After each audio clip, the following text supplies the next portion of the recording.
As leaders who want to continually learn, grow, and develop, we often fall into the trap of thinking that that means adding things, adding skills or adding knowledge, adding information, adding.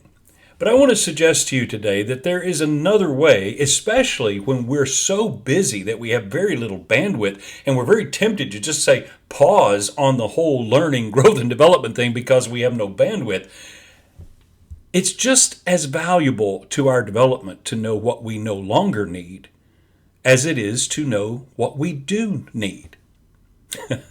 A lesson I learned years ago running front of house sound for live performances and even in the studio is that this little principle, cut before gain.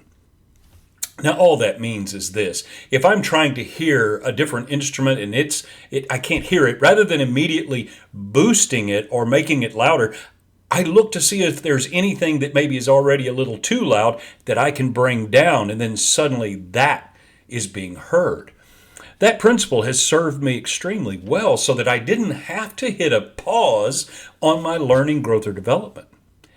Something I'd like for you to consider today is that part of learning, growth, and development is coming to understand things you no longer need. Things that no longer serve you the way they once did. Maybe there are things on your plate that seem so full that no longer really need to have a spot on your plate.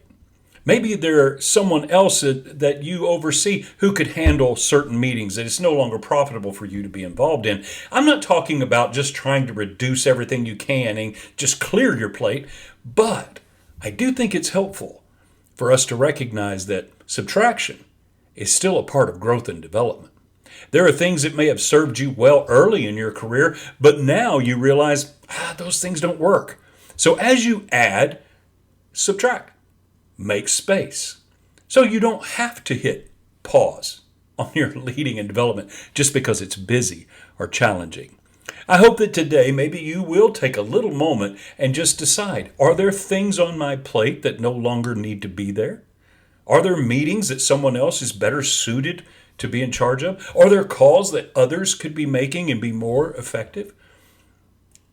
Development and growth as a leader is impacted just as much by the things that you recognize you no longer need as they are by the things you see that you need.